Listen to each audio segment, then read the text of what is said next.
guys, it's Michelle here with Ella Vaughn, and I'm going to do another restaurant review for a restaurant called Till here in Colorado Springs, Colorado. Now, here's the thing with Till. Till is in the northern part of Colorado Springs. It's in a very unassuming kind of place. I think it's near a Target or something, but it's kind of like in a shopping area. Very weird place, but location. But it's a lovely restaurant, a lovely venue, and let's get into it. I think this is going to be my last review of today. I've filmed I think 8 videos today, all wearing the same sweater that keeps shedding everywhere. But anyway, so Till is located in the northern part of Colorado Springs. I think the theme is, I want to say it's kind of it feels like it's like farm to table kind of environment kind of thing. And that's sort of how the decor feels. Their emblem, their thing under Till is actually a rooster, right? So it has that very down home kind of feel, but very upscale. And that's how I would describe this place in decor and just the overall ambiance is, sort of like down home elegant. Right? So I've been there a few times now. I like it, but we're going to talk about what I don't like about it, because I have some things that I want to point out and things that I think people should be aware of before you go here. Number one, it's extremely expensive, okay? Which is odd to me, coming out of New York City, that you would have a place that's so expensive next to a Target. Is it next to I think it's next to a Target. I'm doubting myself now, but I think it's next to a Target. That's just weird to me. But, the food is very expensive. The drinks are very, very pricey. When I walk in, I don't get a warm reception. Again, I've been there a few times now. I get a very professional, can I help you? But it's not like, hello, good evening, can I help you?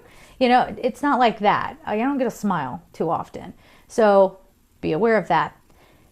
Be also aware, before we even get into the details of the restaurant, the kinds of clientele that come in here. Colorado Springs in general has kind of a reputation for the northern part of Colorado Springs sort of being, if I can put it into these terms, please forgive the terms, I don't know how else to put this, but northern Colorado Springs is sort of like new money. Yeah? And you know how people are when they just became wealthy and now they're stuck up with nothing to back it up, right? And then kind of my area, not far, I'm not in the rich neighborhood, I'm in the almost rich neighborhood, right? So, but I'm next to the very, very wealthy area, and that's old money. And I don't know, I find, we'll talk about the Broadmoor. If you guys want me to do reviews on restaurants at the Broadmoor, happy to do that. It's not far from me. I've been over there a few times as well. But Till has that northern Colorado Springs new money clientele going in there. And mixed with small town, I don't know you, therefore, and nobody knows you either, okay? It's a bit of a snotty crowd. And I've been, like I said, I've been there a few times. I love the food there. And the bartenders are great. We'll get to them here in just a second. Like I told you in previous videos, I become friends with the bartenders. You know what I mean? But yeah, anyway, when you walk in, not the warmest reception. The clients that it tends to attract, I would be walking to the bar and they're all just like socially defunct. Why are you staring at me? What's your problem? And it didn't just happen one time. And I was not wearing anything crazy, okay? I wasn't even wearing a tight sweater or anything. No, it was just I don't even know what they were looking at, but it made me self-conscious and it made me very uncomfortable. And we weren't actually able to get a table most times, or there was going to be a long wait for a table, so that's why we ended up at the bar. Drinks are good. Bartenders are usually really, really good. They are not above getting snippy with you, though.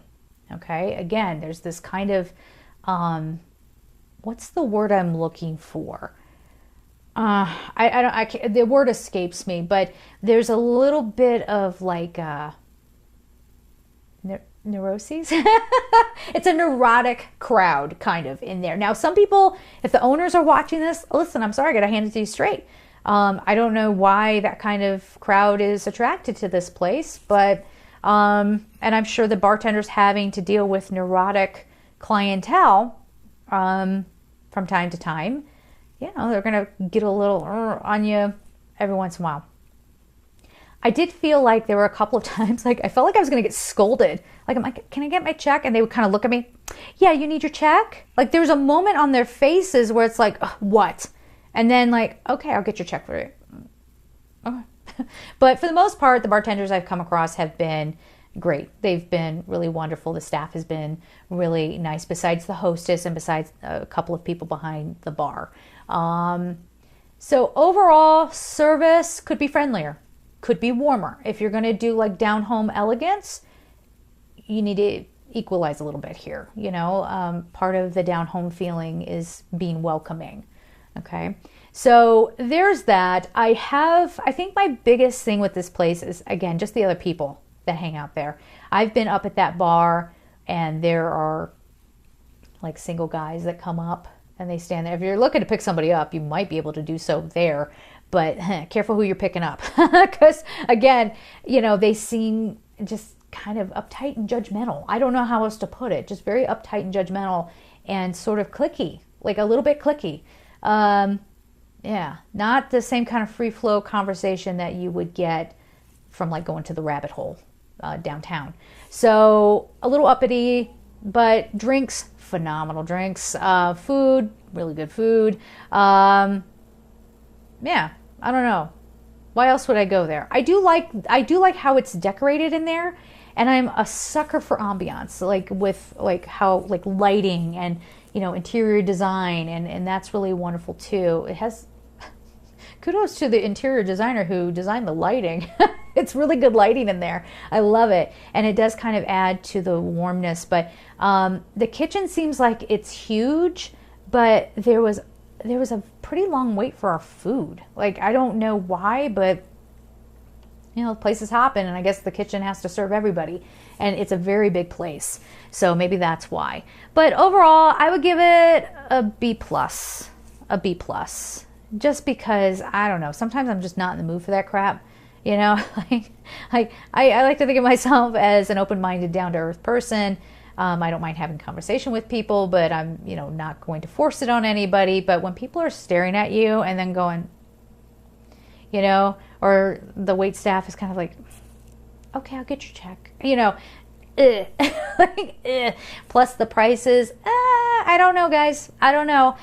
We'll see. I would be happy to go back there again and check it out, but another time and see if anything is different. If it is, I will definitely report back to you. So we'll leave it there. As always, I'm sending you so much love. Take care.